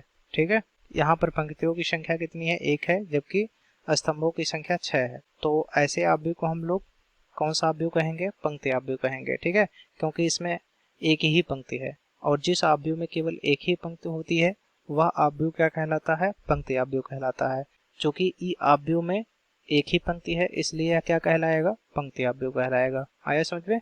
अब हम लोग अगला आव्यूह के बारे में अध्ययन करेंगे। तो अगला आव्यूह जो है वह है स्तंभ आव्यूह, जिसे हम लोग कॉलम मैट्रिक्स कहते हैं। ठीक, तो देखिए कॉलम मैट्रिक्स क्या होता है, जिस आव्यूह में केवल एक स्तंभ होता है उसे हम लोग क्या कहते हैं, स्तंभ आव्यूह कहते हैं। ठीक, तो पंक्ति आव्यूह किसे कहेंगे, जिसमें केवल एक पंक्ति होता है उसे हम लोग पंक्ति आव्यूह कहते हैं। और स्तंभ आव्यूह किसे कहते हैं, जिस आव्यूह में केवल एक ही स्तंभ होता है उसे हम लोग स्तंभ आव्यूह कहते हैं। ठीक, जैसे यहाँ पर एग्जाम्पल में दिखाया गया है। इस एग्जाम्पल में देखिए पंक्तियों की संख्या कितनी है, यहाँ पर पहली पंक्ति है, ये दूसरी पंक्ति है, ये तीसरी पंक्ति है, और ये चौथी पंक्ति है। ठीक है, तो यहाँ पंक्तियों की संख्या m बराबर 4 दिया गया है, और n बराबर कितना दिया गया है, यहाँ स्तंभों की संख्या केवल एक ही है, तो n बराबर यहाँ 1 दिया गया है। ठीक, तो इस आव्यूह की कोट क्या होगी, m इंटू n होगी, अर्थात 4 गुणे 1 होगा। तो आव्यूह की कोट क्या होगी, 4 गुणे 1 होगी। ठीक, यह कैसा आव्यूह होगा, यह स्तंभ आव्यूह होगा। कैसा आव्यूह होगा, स्तंभ आव्यूह होगा। ठीक है, इसी प्रकार से हम लोग दूसरा एग्जाम्पल के द्वारा समझते हैं। जैसे कोई आव्यूह मान लेते हैं c है, और इसका मान दिया गया है a b c। इसमें देखिए इस आव्यूह में एक पंक्ति है, दूसरी पंक्ति ये है, और ये तीसरी पंक्ति है। तो यहाँ पर m बराबर कितना दिया गया है, 3 दिया गया है, और स्तंभों की संख्या केवल एक ही है, अर्थात n बराबर कितना दिया गया है, 1 दिया गया है। ठीक है, तो इस आव्यूह की कोट क्या होगी, m इंटू n, अर्थात 3 गुणे 1 होगी। क्या होगी, 3 गुणे 1 होगी। तो आव्यूह जो c दिया गया है उसकी कोट कितनी होगी, 3 गुणे 1 होगी। इसमें चूंकि स्तंभों की संख्या केवल 1 है, इसलिए यह आव्यूह कैसा कहलाएगा, स्तंभ आव्यूह कहलाएगा। कौन सा आव्यूह कहलाएगा, स्तंभ आव्यूह कहलाएगा। ठीक है, तो देखिए स्तंभ आव्यूह क्या होता है, तो ऐसा आव्यूह जिसमें केवल एक ही स्तंभ होता है उसे हम लोग स्तंभ आव्यूह कहते हैं। ठीक है, और पंक्ति आव्यूह किसे कहते हैं, ऐसा आव्यूह जिसमें केवल एक ही पंक्ति होता है उसे हम लोग पंक्ति आव्यूह कहते हैं। ठीक, और ऊर्ध्वाधर आव्यूह क्या होता है, ऊर्ध्वाधर आव्यूह में जो है पंक्तियों की संख्या m जो होता है वह अधिक होती है स्तंभों की संख्या n से। ठीक है, किससे अधिक होती है, पंक्तियों की संख्या m जो होती है वह स्तंभों की संख्या n से अधिक होती है। और क्षैतिज आव्यूह क्या होता है, क्षैतिज आव्यूह वह आव्यूह होता है जिसमें पंक्तियों की संख्या m जो है स्तंभों की संख्या n से कम होती है। ठीक है, क्या होता है, पंक्तियों की संख्या m का जो मान होता है वह स्तंभों की संख्या n से कम होती है। ठीक है, इसी प्रकार से हम लोग वर्ग आव्यूह के बारे में पढ़े हैं। वर्ग आव्यूह में क्या होता है, पंक्तियों की संख्या m स्तंभों की संख्या n के बराबर होता है। ठीक, और हम लोग पढ़े हैं आयताकार आव्यूह। आयताकार आव्यूह में क्या होता है, जो पंक्तियों की संख्या होती है वह स्तंभों की संख्या n के बराबर नहीं होती है। ठीक है, इसमें क्या होता है, पंक्तियों की संख्या स्तंभों की संख्या के बराबर नहीं होती है। ठीक, तो अभी तक हम लोग पंक्ति आव्यूह के बारे में पढ़ चुके हैं, स्तंभ आव्यूह के बारे में पढ़ चुके हैं। अब हम लोग शून्य आव्यूह के बारे में पढ़ेंगे, जिसे हम लोग रिक्त आव्यूह भी कहते हैं। ठीक, तो रिक्त आव्यूह क्या होता है, रिक्त जिसे नल या जीरो मैट्रिक्स कहा जाता है। यदि किसी m इंटू n आव्यूह का प्रत्येक तत्व शून्य हो तो उसे क्या कहा जाता है, शून्य आव्यूह कहा जाता है, या फिर रिक्त आव्यूह कहा जाता है। तथा इसे o m इंटू n से व्यक्त करते हैं। किससे व्यक्त करते हैं, o m इंटू n से व्यक्त करते हैं। तो रिक्त या शून्य आव्यूह क्या होता है, यदि किसी m इंटू n आव्यूह का प्रत्येक एलिमेंट क्या हो जाए, 0 हो जाए, तो उसे हम लोग क्या कहेंगे, शून्य आव्यूह कहेंगे, या फिर उसे रिक्त आव्यूह कहा जाता है, और इसे o m इंटू n से व्यक्त करते हैं। ठीक, जैसे यहाँ पर एग्जाम्पल दिया गया है, इस एग्जाम्पल में जो आव्यूह बना है इस आव्यूह के सारे एलिमेंट्स जो हैं वह 0 हैं, तो यह कैसा आव्यूह कहलाएगा? 0 आव्यूह कहलाएगा। इसमें पंक्तियों की संख्या देखिए, यह पहली पंक्ति है और यहाँ पर ये दूसरी पंक्ति है और स्तंभों की संख्या यहाँ पर 1, 2 और 3 है। ठीक, तो यह कैसा आव्यूह है? यह 2 गुणे 3 कोटि का शून्य आव्यूह है। कैसा आव्यूह है? 2 गुणे 3 कोटि का शून्य आव्यूह है। इसी प्रकार से देखिए और एक एग्जाम्पल के द्वारा समझते हैं। देखिए, अगर कोई आव्यूह ए दिया गया है जो कि इस प्रकार है 0, 0, 0, 0, तो यह कैसा आव्यूह होगा? यह भी शून्य आव्यूह होगा। क्यों? क्योंकि इसमें सारे एलिमेंट 0 हैं। और यह किस कोट का आव्यूह होगा? तो देखिए, इसकी कोट निकालने के लिए इसमें पंक्तियों की संख्या देखते हैं। तो इसमें पंक्तियों की संख्या कितनी है? ये पहली पंक्ति हो गई और ये दूसरी पंक्ति हो गई, अर्थात m का जो मान है वह 2 है और इसमें स्तंभों की संख्या, एक पहला स्तंभ हो गया और एक दूसरा स्तंभ हो गया, तो इसमें स्तंभों की संख्या कितनी है? 2 है। ठीक, अर्थात n बराबर 2 दिया गया है, तो इसकी कोट क्या होगी? m इंटू n बराबर 2 गुणे 2। ठीक, तो इसकी कोट 2 गुणे 2 होगी। अब चूंकि इसके सारे एलिमेंट्स 0 हैं इसलिए कौन सा आव्यूह कहलाएगा? शून्य आव्यूह कहलाएगा। इसी प्रकार से अगर कोई आव्यूह d दिया गया है जो कि इस प्रकार है, ये कोई आव्यूह d है जो कि इस प्रकार है 0, 0, 0, 0, 0, 0। ठीक है, इसमें देखो पंक्तियों की संख्या कितनी है? इसमें पंक्तियों की संख्या 1, 2 और 3 है, अर्थात m बराबर कितना दिया गया है? 3 दिया गया है और n का मान जो है वह 2 है। ठीक, n का मान कितना है? n बराबर 2 है, तो इसकी कोट क्या होगी? m इंटू n अर्थात 3 गुणे 2 होगी। कितनी होगी? 3 गुणे 2 होगी। ठीक, और चूंकि इसके सारे एलिमेंट 0 हैं इसलिए कौन सा आव्यूह कहलाएगा? इसलिए यह शून्य आव्यूह कहलाएगा। ठीक है, तो अगर किसी आव्यूह के सारे एलिमेंट्स 0 हैं तो वह कौन सा आव्यूह कहलाएगा? 0 आव्यूह कहलाएगा। तो आज हम लोग क्या क्या पढ़े हैं? 7 आव्यूहों के बारे में पढ़े हैं। अभी और भी बहुत सारे आव्यूह हैं तो उसको हम लोग नेक्स्ट वीडियो में कवर करेंगे। तो हम लोग क्या पढ़े हैं? शून्य आव्यूह के बारे में पढ़े हैं, इसमें सारे एलिमेंट्स 0 हो जाते हैं। ठीक है, और क्या पढ़े हैं? स्तंभ आव्यूह के बारे में हम लोग अध्ययन किए हैं, पंक्ति आव्यूह के बारे में हम लोग अध्ययन किए और ऊर्ध्वाधर आव्यूह के बारे में हम लोग अध्ययन किए। इसी प्रकार से हम लोग क्षैतिज आव्यूह के बारे में अध्ययन किए और हम लोग वर्ग आव्यूह के बारे में अध्ययन किए और आयताकार आव्यूह के बारे में अध्ययन किए। ठीक है, तो इस वीडियो लेक्चर में हम लोग टोटल 7 प्रकार के आव्यूहों के बारे में अध्ययन किए हैं। नेक्स्ट वीडियो लेक्चर में हम लोग और भी जो प्रकार बचे हुए हैं उनके बारे में अध्ययन करेंगे। ठीक है, हेलो स्टूडेंट, आस्था स्टडी क्लासेस में आपका स्वागत है। पिछले वीडियो लेक्चर में हम लोग आव्यूह के प्रकार के बारे में अध्ययन किए थे जिसमें वो कंप्लीट नहीं हो पाया था। इस वीडियो लेक्चर में हम लोग आव्यूह के और भी कुछ प्रकार हैं उनके बारे में अध्ययन करेंगे। तो आइए स्टार्ट करते हैं। तो देखिए, 8वां नंबर जो दिया गया है वह है इकाई या तत्समक आव्यूह, जिसे हम लोग यूनिट या आइडेंटिटी मैट्रिक्स कहते हैं। तो यह क्या होता है, आइए जानते हैं। जिस वर्ग आव्यूह के मुख्य विकर्ण के सभी तत्व इकाई हों तथा शेष सभी तत्व क्या हो जाएं? शून्य हों, उसे हम लोग क्या कहते हैं? इकाई या तत्समक आव्यूह कहते हैं और इसको कैपिटल I से व्यक्त किया जाता है। तो इकाई या तत्समक आव्यूह क्या होते हैं? इकाई या तत्समक आव्यूह जो होते हैं वह एक ऐसे वर्ग आव्यूह होते हैं जिसके मुख्य विकर्ण के सभी तत्व इकाई हों। इकाई होने का मतलब ये है कि 1 हो, ठीक है ना, और बाकी जो एलिमेंट हैं वे सभी क्या हो जाएं?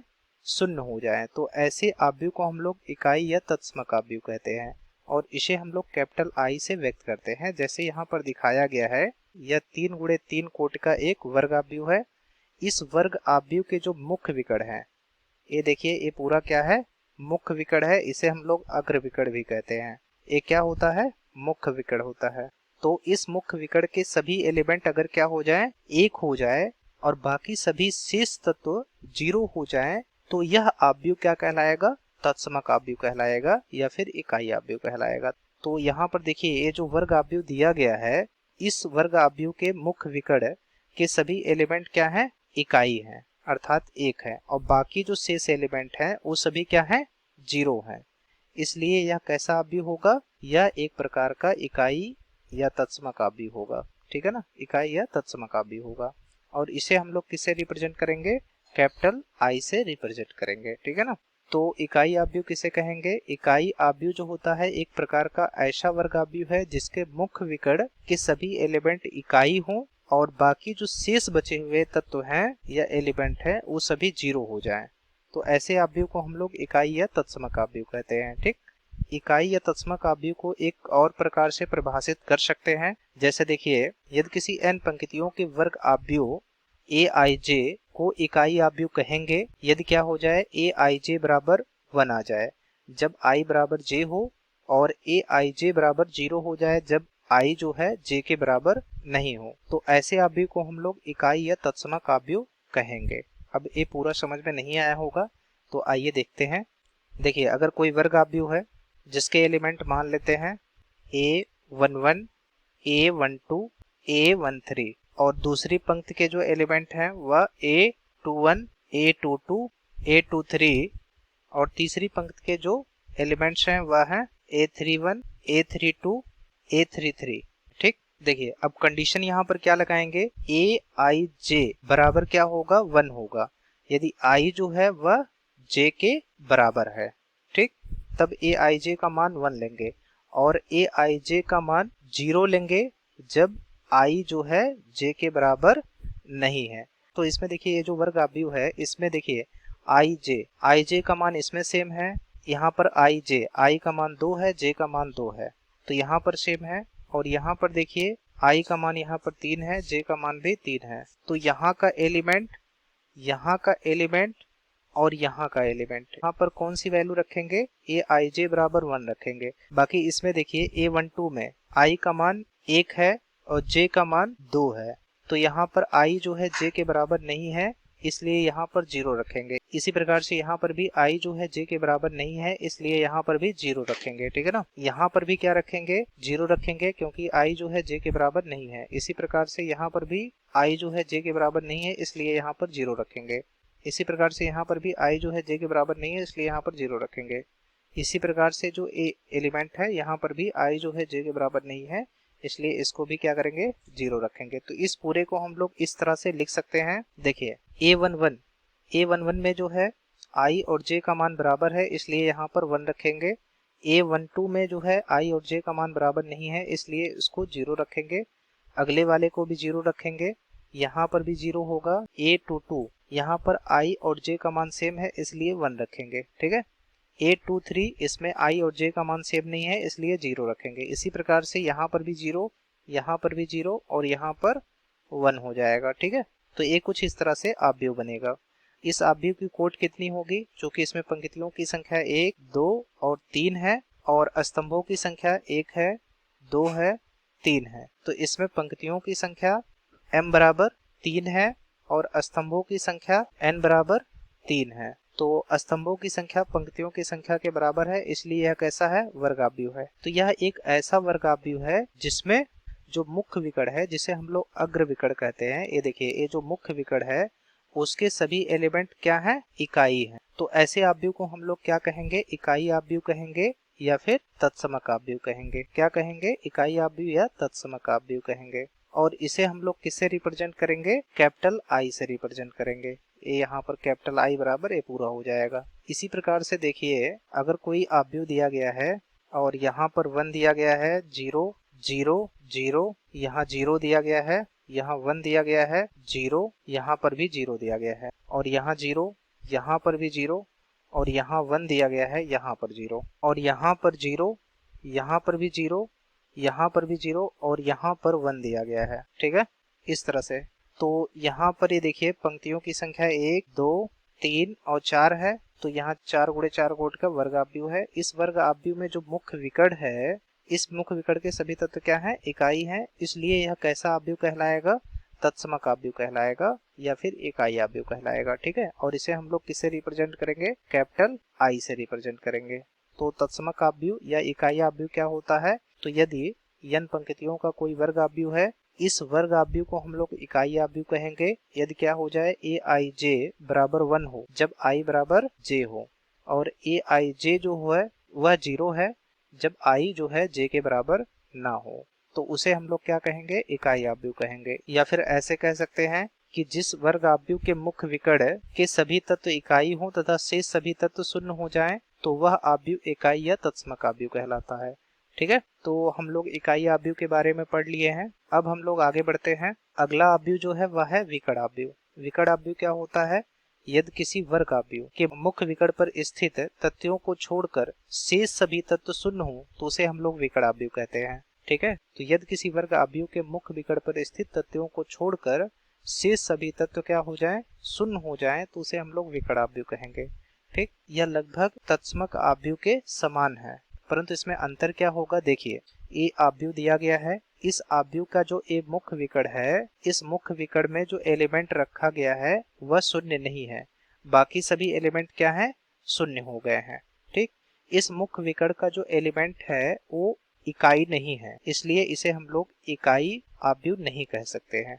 ठीक है, तो अगर कोई वर्ग आव्यूह है, उस वर्ग आव्यूह के मुख्य विकर्ण के सभी एलिमेंट शून्य न हो और बाकी सभी तत्व क्या हो जाएं, शून्य हो जाएं, तो ऐसे आव्यूह को हम लोग विकर्ण आव्यूह कहते हैं। ठीक है, जैसे यहाँ पर ए जो मुख्य विकर्ण है, मुख्य विकर्ण के जो एलिमेंट हैं वह है 5 है, 8 है और 9 है, तो यह आव्यूह जो है वह 3 गुणे 3 कोटि का एक विकर्ण आव्यूह है। कैसा आव्यूह है, विकर्ण आव्यूह है। और भी एग्जाम्पल के द्वारा हम लोग समझते हैं, जैसे अगर यहाँ पर 2 हो जाए, यहाँ 0 हो जाए, 0 हो जाए, 0 हो जाए, यहाँ पर 3 हो जाए, 0 हो जाए, और यहाँ पर 0 हो जाए, यहाँ पर भी 0 हो जाए, यहाँ पर 3 हो जाए, तो इसमें देखिए जो मुख्य विकर्ण है, मुख्य विकर्ण के सभी तत्व 0 नहीं है, यानी शून्य नहीं है, तो यह आव्यूह जो होगा वह क्या कहलाएगा, विकर्ण आव्यूह कहलाएगा। क्या कहलाएगा, विकर्ण आव्यूह कहलाएगा। इसी प्रकार से देखिए अगर कोई आव्यूह दिया गया है 2 0 0 5, तो इसमें देखिए जो मुख्य विकर्ण है वह है 2 5, ये मुख्य विकर्ण है, तो मुख्य विकर्ण के जो तत्व हैं वह शून्य नहीं हो रहे हैं, इसलिए यह आव्यूह जो होगा वह विकर्ण आव्यूह होगा। तो यहाँ जो ए आव्यूह दिया गया है इसमें पंक्तियों की संख्या 2 है और स्तंभों की संख्या भी 2 है, तो यह 2 गुणे 2 कोटि का विकर्ण आव्यूह है। ठीक है, इसी प्रकार से अगर कोई आव्यूह दिया गया है, जैसे यहाँ पर 5 दिया गया है, यहाँ 0 है, यहाँ 0 है, यहाँ 0 है, यहाँ 4 दिया गया है, यहाँ 0 दिया गया है, यहाँ 0 दिया गया है, यहाँ 0 दिया गया है और यहाँ पर 7 दिया गया है, तो यहाँ पर देखिए जो मुख्य विकर्ण है वह कुछ इस तरह से है। तो इस मुख्य विकर्ण के जितने भी एलिमेंट है वह शून्य नहीं है, इस मुख्य विकर्ण को छोड़कर बाकी सभी एलिमेंट क्या है, 0 है। तो मुख्य विकर्ण अगर 0 ना हो और बाकी सभी तत्व क्या हो जाएं, 0 हो जाएं, तो ऐसे आव्यूह को हम लोग क्या कहेंगे, विकर्ण आव्यूह कहेंगे। ठीक है, इसको हम लोग बी से रिप्रेजेंट कर दे रहे हैं। तो विकर्ण आव्यूह क्या होते हैं, विकर्ण आव्यूह जो है एक ऐसे वर्ग आव्यूह होते हैं जिसमें मुख्य विकर्ण पर स्थित तत्वों को छोड़कर शेष सभी तत्व क्या हो जाएं, शून्य हो जाएं, तो ऐसे आव्यूह को हम लोग विकर्ण आव्यूह कहते हैं। ठीक है, तो विकर्ण आव्यूह किसे कहेंगे, यदि किसी वर्ग आव्यूह के मुख्य विकर्ण पर स्थित तथ्यों को छोड़ करके शेष सभी तत्व शून्य हो जाएं तो उसे हम लोग विकर्ण आव्यूह कहेंगे। जैसे यहाँ पर देखिए ये मुख्य विकर्ण है, मुख्य विकर्ण पर स्थित जो तत्व है वो सभी शून्य नहीं है, बाकी सभी तत्व क्या है, शून्य है, तो यह कैसा आव्यूह कहलाएगा, विकर्ण आव्यूह कहलाएगा। ठीक है ना, अब हम लोग आगे बढ़ते हैं। अगला आव्यूह जो है वह है अदिश आव्यूह। अदिश आव्यूह क्या होते हैं, यदि किसी वर्ग आव्यूह के मुख्य विकर्ण पर स्थित सभी तत्व बराबर हों तथा शेष सभी तत्व क्या हो जाएं, शून्य हो जाएं, तो ऐसे आव्यूह को हम लोग अदिश आव्यूह कहेंगे। ठीक है ना, तो अदिश आव्यूह क्या होंगे, यदि किसी वर्ग आव्यूह के मुख्य विकर्ण पर स्थित सभी तत्व क्या हो जाएं, बराबर हो जाएं और बाकी शेष सभी तत्व शून्य हो जाएं, तो उसे हम लोग अदिश आव्यूह कहते हैं। जैसे यहाँ पर देखो ये मुख्य विकर्ण है, इस मुख्य विकर्ण के सभी तत्व बराबर हैं, यहाँ पर भी 5 है, तो यहाँ पर भी क्या है, 5 ही है, और यहाँ पर भी क्या है, 5 ही है, तो इस मुख्य विकर्ण के सभी तत्व बराबर हैं और बाकी सभी तत्व 0 हैं, इसलिए यह कैसा आव्यूह कहलाएगा, एक अदिश आव्यूह कहलाएगा। कौन सा आव्यूह कहलाएगा, एक अदिश आव्यूह कहलाएगा। ठीक है, तो और भी एग्जाम्पलों के द्वारा हम लोग समझते हैं, जैसे यहाँ पर देखिए 2 है, 0 है, 0 है, यहाँ 0 है, यहाँ 2 है, यहाँ 0 है, यहाँ 0 है, यहाँ पर 0 है और यहाँ 2 है। ठीक है, यहाँ पर देखिए जो मुख्य विकर्ण है, इस मुख्य विकर्ण के सभी एलिमेंट बराबर हैं और बाकी जो शेष बचे हुए तत्व हैं वो सभी 0 हैं, तो यह आव्यूह कैसा आव्यूह कहलाएगा, अदिश आव्यूह कहलाएगा। इसको अगर ए नाम दे दें तो ए आव्यूह क्या कहलाएगा, अदिश आव्यूह कहलाएगा। ठीक है, इसी प्रकार से देखो अगर कोई आव्यूह दिया गया है, जैसे यहाँ पर यक्ष है, यहाँ 0 है, यहाँ पर भी 0 है, यहाँ 0 है, यहाँ यक्ष है, यहाँ पर 0 है, यहाँ 0 है, यहाँ पर भी 0 है, यहाँ पर यक्ष है, तो इसका जो मुख्य विकर्ण है, मुख्य विकर्ण के सभी एलिमेंट क्या हैं, बराबर हैं, सभी में x x है, और बाकी जो शेष बचे हुए एलिमेंट हैं वो सभी 0 हैं। तो यह भी आव्यूह कैसा कहलाएगा,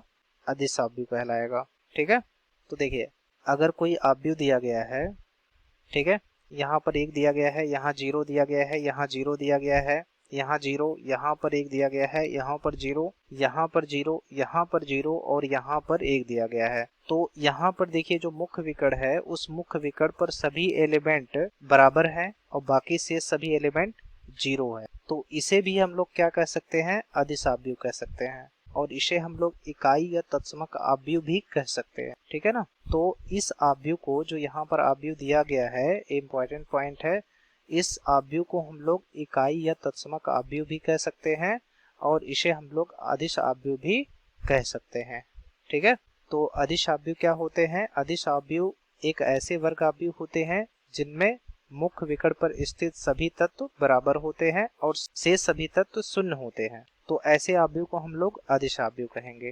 ठीक है, और अगला हम लोग पढ़े हैं विकर्ण आव्यूह के बारे में। विकर्ण आव्यूह भी जो है एक प्रकार का वर्ग आव्यूह है जिसमें मुख्य विकर्ण पर स्थित तत्वों को छोड़कर शेष सभी तत्व क्या होते हैं, शून्य हो जाते हैं। तो ऐसे आव्यूह को हम लोग विकर्ण आव्यूह कहते हैं। ठीक, जैसे यहाँ एग्जाम्पल में दिखाया गया है, ये मुख्य विकर्ण है, इस मुख्य विकर्ण पर जो एलिमेंट हैं वो सभी शून्य नहीं है, बाकी सभी एलिमेंट क्या है, शून्य है। तो अगर मुख्य विकर्ण पर स्थित तत्व 0 नहीं है और बाकी सभी तत्व क्या हो जाएं, 0 हो जाएं, तो ऐसे आव्यूह को हम लोग क्या कहेंगे, विकर्ण आव्यूह कहेंगे। ठीक है ना। और हम लोग इकाई या तत्समक आव्यूह के बारे में पढ़े। इकाई या तत्समक आव्यूह जो है एक ऐसे वर्ग आव्यूह होते हैं जिसमें मुख्य विकर्ण के सभी तत्व इकाई हो जाएं और बाकी से सभी तत्व शून्य हो जाएं, तो ऐसे आव्यूह को हम लोग इकाई या तत्समक आव्यूह कहते हैं। तो आज हम लोग इकाई या तत्समक आव्यूह के बारे में अध्ययन किए, विकर्ण आव्यूह के बारे में अध्ययन किए और अदिश आव्यूह के बारे में अध्ययन किए। हेलो फ्रेंड, आस्था स्टडी क्लासेस में आपका स्वागत है। पिछले वीडियो लेक्चर में हम लोग आव्यूह के प्रकार के बारे में अध्ययन किए थे। उसमें से कुछ आव्यूह के प्रकार शेष बचे रह गए थे। उन शेष बचे हुए आव्यूह के प्रकारों को हम लोग इस वीडियो लेक्चर में अध्ययन करेंगे। ठीक है, तो आइए स्टार्ट करते हैं। तो हमारे पास है कि उप आव्यूह क्या होते हैं, जिसे हम लोग इंग्लिश में सब मैट्रिक्स कहते हैं। तो उप आव्यूह क्या होता है, किसी दिए गए आव्यूह के कुछ पंक्तियों तथा स्तंभों को छोड़ देने पर शेष बचे हुए आव्यूह को दिए गए आव्यूह का उप आव्यूह कहते हैं। ठीक है, तो किसी दिए गए आव्यूह की कुछ पंक्तियों को और कुछ स्तंभों को अगर छोड़ देते हैं तो शेष बचा हुआ जो आव्यूह प्राप्त होता है उसी आव्यूह को हम लोग उप आव्यूह कहते हैं। ठीक, जैसे एग्जाम्पल के द्वारा हम लोग समझते हैं, यह 3x3 कोड का आव्यूह है। इस आव्यूह में अगर हम लोग पहली पंक्ति और पहले स्तंभ को निकाल देते हैं तब जो आव्यूह प्राप्त होता है उसे ही हम लोग उप आव्यूह कहते हैं। इनको हम लोग स्तंभ कहते हैं। ठीक है ना, ये स्तंभ है।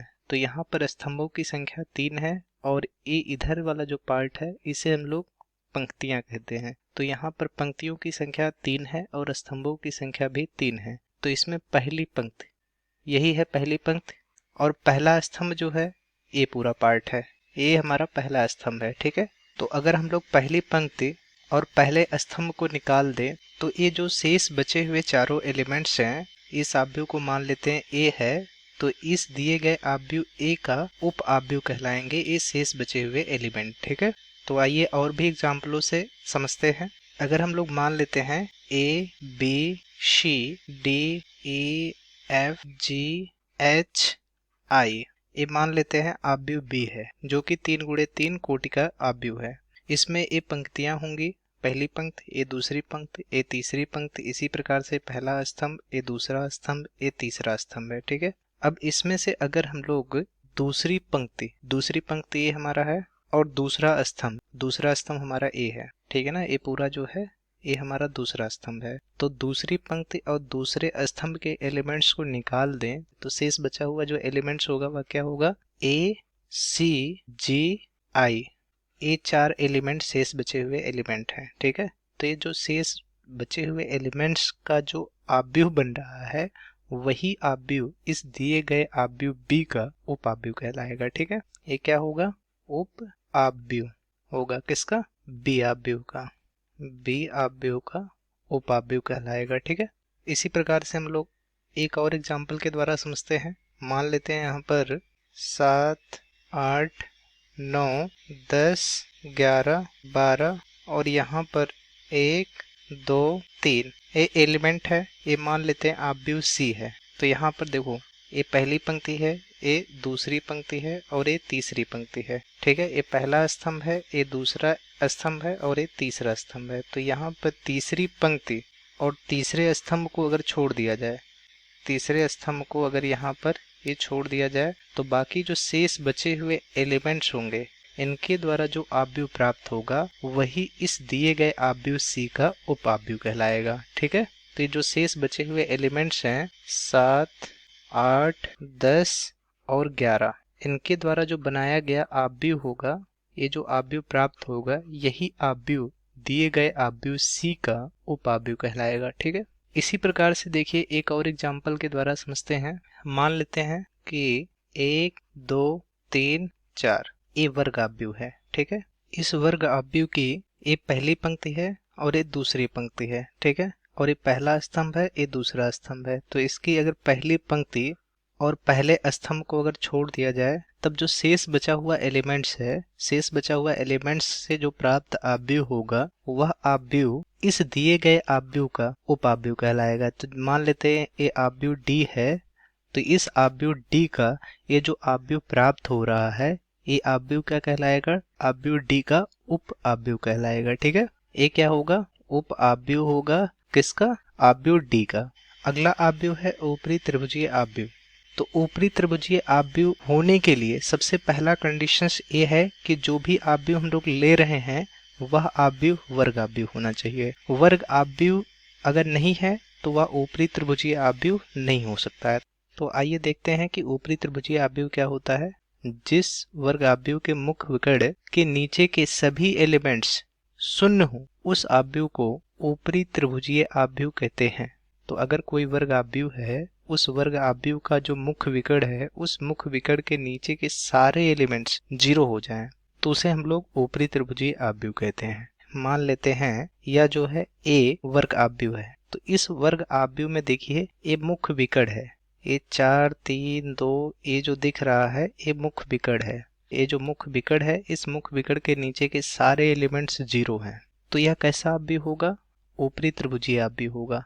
तो ऊपरी त्रिभुजीय आव्यूह जो होता है वह एक ऐसा वर्ग आव्यूह होता है जिसके मुख्य विकर्ण के नीचे के सारे एलिमेंट्स 0 होते हैं। जैसे यहाँ पर देखिए मुख्य विकर्ण के नीचे के सारे एलिमेंट्स 0 हैं, तो यह एक ऊपरी त्रिभुजीय आव्यूह कहलाएगा। क्यों इसका नाम ऊपरी त्रिभुजीय आव्यूह पड़ा है, क्योंकि इसके देखिए मुख्य विकर्ण के ऊपर के जितने भी एलिमेंट हैं वह एक त्रिभुज के समान संरचना का निर्माण करते हैं। जैसे देखिए यह एक क्या है, त्रिभुज के समान संरचना का निर्माण कर रहे हैं, इसलिए हम लोग इसे ऊपरी त्रिभुजीय आव्यूह कहते हैं। ठीक है, एक परिभाषा और है इसकी, वह भी देख लेते हैं। किसी वर्ग आव्यूह ए बराबर ए आई जे जिसके तत्व ए आई जे जो है वह 0 होगा। जब आई जो है जे से बड़ा हो तो उसे हम लोग ऊपरी त्रिभुजीय आव्यूह कहते हैं। तो उसे हम लोग क्या कहते हैं, ऊपरी त्रिभुजीय आव्यूह कहते हैं। तो इसको इस तरह से समझते हैं। मान लेते हैं ए आव्यूह दिया गया है ए आई जे, जहाँ पर ए जो है यह पंक्ति को बताता है और जे जो है वह स्तंभ को बताता है। तो मान लेते हैं ए जो है आव्यूह है जिसका एलिमेंट A11, A12, A13 और यहाँ पर A21, A22, A23 और यहाँ पर A31, A32 और यहाँ पर A33 है। ए एक प्रकार का वर्ग आव्यूह है। अब इसमें हमारा कंडीशंस क्या अप्लाई होता है कि जो एलिमेंट ए आई जे है वह 0 होगा। कब 0 होगा, जब आई का मान जो है वह जे से बड़ा हो जाए। आई क्या है, यहाँ पर आई जो है पंक्तियों की संख्या है, पंक्तियों की संख्या, जबकि जे जो है वह स्तंभों की संख्या है, स्तंभों की संख्या है। तो अगर आव्यूह ए की बात करें तो इसमें A11 तो यहाँ पर पंक्तियों की संख्या स्तंभों की संख्या के बराबर है, तो इसलिए यह एलिमेंट्स 0 नहीं होगा। यहाँ पर देखिए A12 इस एलिमेंट में जो पंक्तियों की संख्या 1 है जबकि स्तंभों की संख्या 2 है, तो यहाँ पर पंक्तियों की संख्या जो है वह स्तंभों की संख्या से कम है, इसलिए ए जो एलिमेंट होगा वह 0 नहीं होगा। इसी प्रकार से इस एलिमेंट्स में भी A13 है, इसमें भी पंक्तियों की संख्या स्तंभों की संख्या से कम है, इसलिए यह एलिमेंट भी 0 नहीं होगा। अब अगर इस एलिमेंट्स की बात करें तो इसमें A21, तो यहाँ पर पंक्तियों की संख्या 2 है और स्तंभों की संख्या 1 है, तो यहाँ पंक्तियों की संख्या स्तंभों की संख्या से अधिक है, तो इसलिए इस कंडीशंस के हिसाब से क्या हो जाएगा, ए एलिमेंट्स 0 होगा। इसी प्रकार से ए एलिमेंट्स में देखो, इसमें पंक्तियों की संख्या स्तंभों की संख्या के बराबर है, इसलिए यह एलिमेंट्स भी 0 नहीं होगा। अब अगर इस एलिमेंट्स की बात करें, यहाँ पर पंक्तियों की संख्या 2 ही है जबकि स्तंभों की संख्या 3 है, तो यहाँ पंक्तियों की संख्या स्तंभों की संख्या से कम है, इसलिए एलिमेंट्स 0 नहीं होगा। अब अगर इस एलिमेंट्स की बात करें तो यहाँ पर पंक्तियों की संख्या 3 है जबकि स्तंभों की संख्या 1 ही है, तो यहाँ पर पंक्तियों की संख्या 3 है जो कि अधिक है स्तंभों की संख्या से, इसलिए यह एलिमेंट्स भी 0 हो जाएगा। अब अगर इस एलिमेंट्स की बात करें तो यहाँ पर पंक्तियों की संख्या 3 है और स्तंभों की संख्या 2 ही है, तो यहाँ पर भी पंक्तियों की संख्या अधिक है स्तंभों की संख्या से, इसलिए यह एलिमेंट्स भी 0 हो जाएगा। ठीक है, तब ए जो आव्यूह होगा ए कुछ इस तरह से प्राप्त हो जाएगा, ए बराबर A11, A12, A13, और यहाँ पर देखिए ए तो एलिमेंट्स 0 हो जाएगा और यहाँ पर A22 और यहाँ पर A23 हो जाएगा और यहाँ पर भी 0 हो जाएगा। क्यों 0 होगा?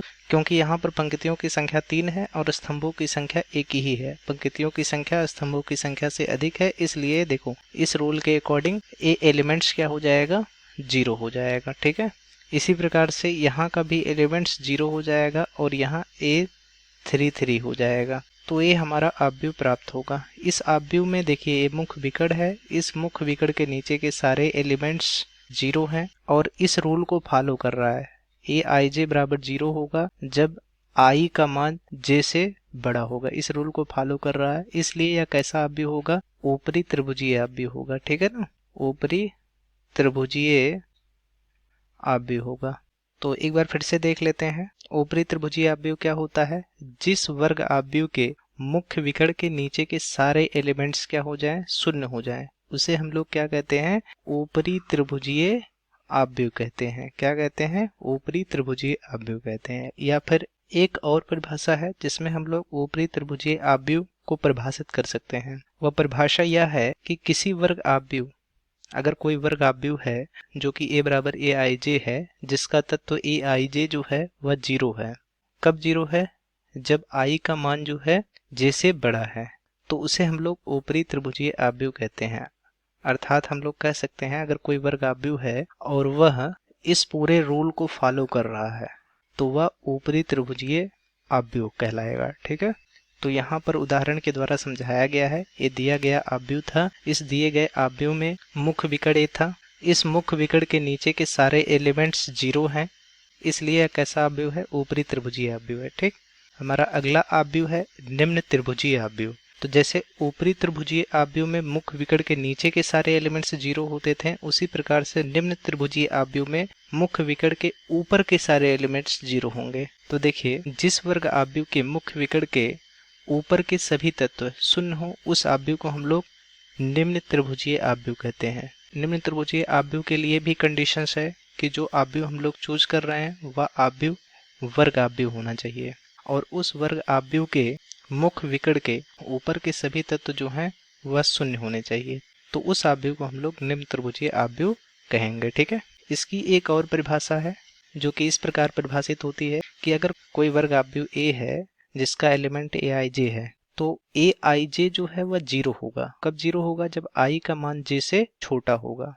तो अगर कोई वर्ग आव्यूह है A और वह इस पूरे रूल को फॉलो कर रहा है, Aij बराबर 0 होगा जब i जो है वह j से छोटा होगा, तो उसे हम लोग निम्न त्रिभुजीय आव्यूह कहेंगे। ठीक है, जैसे यहाँ पर एग्जाम्पल के रूप में एक आव्यूह दिया गया है, इस आव्यूह का कोई नाम दे देते हैं, मान लेते हैं ए आव्यूह E है। इस आव्यूह E का मुख्य विकर्ण जो है वह है 1, 5, 6, ये मुख्य विकर्ण है।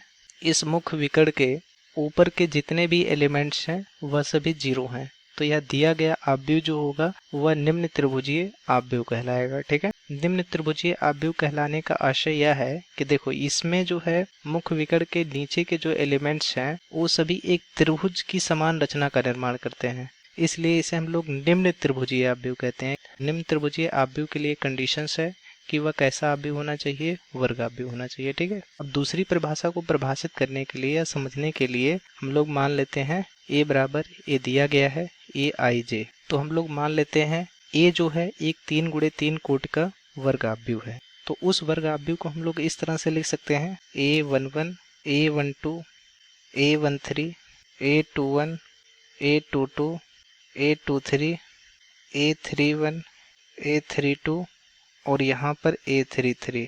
तो इसमें देखो ये पहली पंक्ति है, ये दूसरी पंक्ति है और ये तीसरी पंक्ति है, और ये पहला स्तंभ है और ये दूसरा स्तंभ है और ये तीसरा स्तंभ है। तो इसमें देखिए कंडीशंस क्या अप्लाई करना है कि ए आई जे जो एलिमेंट है वह 0 होगा। कब 0 होगा? जब आई का मान जे से छोटा होगा। जब आई का मान जे से छोटा होगा, जहाँ आई जो है वह पंक्तियों की संख्या है और जे जो है वह स्तंभों की संख्या है। तो यहाँ पर देखिए अगर पहले एलिमेंट्स की बात किया जाए तो A11 इसमें पंक्तियों की संख्या स्तंभों की संख्या के बराबर है, तो ये एलिमेंट्स 0 नहीं होगा। तो अगर इस एलिमेंट्स की बात किया जाए तो इसमें पंक्ति की संख्या 1 है जबकि स्तंभ की संख्या 2 है, तो यहाँ पर पंक्ति की संख्या स्तंभों की संख्या से कम है, तो इसलिए एलिमेंट्स 0 होगा। इसी प्रकार से A13 इसमें भी पंक्ति की संख्या स्तंभों की संख्या से कम है, इसलिए एलिमेंट्स भी 0 होगा। तो अगर इस एलिमेंट्स की बात किया जाए तो इसमें पंक्तियों की संख्या 2 है जबकि स्तंभों की संख्या 1 है। इसमें पंक्ति जो है स्तंभ से बड़ा है, इसलिए यह जो एलिमेंट्स होगा वह 0 नहीं होगा। अब अगर इसकी बात करें तो इसमें पंक्ति और स्तंभों की संख्या बराबर है, इसलिए यह एलिमेंट्स भी 0 नहीं होगा। अब अगर इसकी बात करें तो इसमें देखिए पंक्ति की संख्या जो है वह 2 है जबकि स्तंभ की संख्या 3 है, तो यहाँ पर पंक्ति की संख्या स्तंभ की संख्या से कम है, इसलिए ये जो एलिमेंट्स होगा वह भी 0 होगा।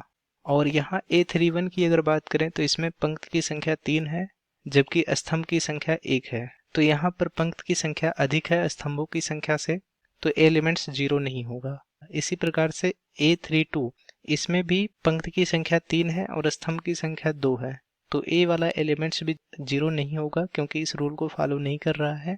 अब अगला जो है वह है A33, तो इस केस में A भी एलिमेंट्स 0 नहीं होगा क्योंकि इसमें पंक्तियों की संख्या स्तंभों की संख्या के बराबर है। तो ये जो तीनों एलिमेंट्स है A12 A13 और A23, ये तीनों ही एलिमेंट्स 0 होंगे क्योंकि तीनों ही एलिमेंट्स यानी तत्वों में पंक्तियों की संख्या जो है वह स्तंभों की संख्या से कम है, इसलिए ये सभी एलिमेंट्स 0 हो जाएंगे। तब जो हमारा आव्यूह प्राप्त होगा वह कुछ इस तरह से प्राप्त होगा। A बराबर A11 यहाँ 0 हो जाएगा, यहाँ पर भी 0 होगा, और यहाँ पर A21 और यहाँ A22 और यहाँ पर 0 हो जाएगा, और यहाँ पर A31 A32 और यहाँ A33 हो जाएगा। तो इस तरह से ये जो आव्यूह A होगा इस आव्यूह को हम लोग निम्न त्रिभुजीय आव्यूह कहेंगे क्योंकि इसके मुख्य विकर्ण यहाँ पर क्या है A11 A22 A33 ये मुख्य विकर्ण है। इस मुख्य विकर्ण के ऊपर के जितने भी एलिमेंट्स हैं वो सभी 0 हैं। तो ये जो आव्यूह A होगा इस आव्यूह को ही हम लोग निम्न त्रिभुजीय आव्यूह कहेंगे। कौन सा आव्यूह कहेंगे? निम्न त्रिभुजीय आव्यूह कहेंगे। तो निम्न त्रिभुजीय आव्यूह जो होता है वह इस रूल को फॉलो करता है कि Aij एलिमेंट्स 0 होगा जब पंक्तियों की संख्या स्तंभों की संख्या से कम होगी। ठीक है, इसी प्रकार से एक और एग्जाम्पल के द्वारा समझते हैं। मान लेते हैं एक आव्यूह B है जो कि इस प्रकार है 2 0 4 3। तो इस आव्यूह B को भी हम लोग निम्न त्रिभुजीय आव्यूह कहते हैं क्योंकि इसका जो मुख्य विकर्ण है वह 2 3 ये मुख्य विकर्ण है। इस मुख्य विकर्ण के ऊपर का जो एलिमेंट्स है वह 0 है, तो इस आव्यूह को भी हम लोग निम्न त्रिभुजीय आव्यूह कहते हैं। ठीक है ना। तो निम्न त्रिभुजीय आव्यूह सिंपली होता क्या है? निम्न त्रिभुजीय आव्यूह में जो है मुख्य विकर्ण जो होता है, मुख्य विकर्ण के ऊपर के जितने भी एलिमेंट्स होंगे वो सभी 0 होते हैं। ठीक है, और निम्न त्रिभुजीय आव्यूह जो होता है वह इस रूल को फॉलो करता है कि अगर कोई आव्यूह ए है, उस आव्यूह ए का एलिमेंट्स ए आई जे है, तो वह एलिमेंट्स ए आई जे बराबर 0 होगा। कब 0 होगा? जब उसके पंक्तियों की संख्या स्तंभों की संख्या से कम होगी, तब वह एलिमेंट्स 0 होगा। जैसे यहाँ पर ए एक आव्यूह लिया गया है, उसके द्वारा यहाँ पे समझाया गया है कि ये सारे एलिमेंट्स जो होंगे वह 0 होंगे, क्योंकि इनके पंक्तियों की संख्या जो है वह स्तंभों की संख्या से कम है। ठीक, इसलिए आव्यूह ए जो है वह निम्न त्रिभुजीय आव्यूह कहलाएगा। तो इस प्रकार हम लोग आव्यूह के जितने भी प्रकार थे सारे टाइप्स को हम लोग पढ़ लिए हैं। एक इम्पॉर्टेंट नोट्स है, उसको ध्यान में रखिएगा कि विकर्ण आव्यूह जो होते हैं उन्हें हम लोग ऊपरी त्रिभुजीय व निम्न त्रिभुजीय दोनों ही प्रकार के आव्यूह कह सकते हैं। ठीक है, जैसे यहाँ पर देखो एक मुख्य विकर्ण है, उस मुख्य विकर्ण के ऊपर के भी सारे एलिमेंट्स 0 हैं और नीचे के भी सारे एलिमेंट्स 0 हैं। तो इस विकर्ण आव्यूह को हम लोग ऊपरी त्रिभुजीय तथा निम्न त्रिभुजीय दोनों ही प्रकार का आव्यूह कह सकते हैं। ठीक है, ये मुख्य विकर्ण है, इस मुख्य विकर्ण का ऊपर का भी एलिमेंट्स 0 हैं, सारे एलिमेंट्स 0 हैं, और इस मुख्य विकर्ण के नीचे के भी सारे एलिमेंट्स 0 हैं। तो इस विकर्ण आव्यूह को हम लोग ऊपरी त्रिभुजीय या फिर निम्न त्रिभुजीय या दोनों प्रकार का आव्यूह हम लोग कह सकते हैं। ठीक है, तो इस प्रकार से आव्यूह के जितने भी प्रकार थे हम लोगों ने सारे प्रकार के बारे में अध्ययन कर लिया है। आई होप आपको पूरा वीडियो लेक्चर समझ में आ गया होगा। धन्यवाद।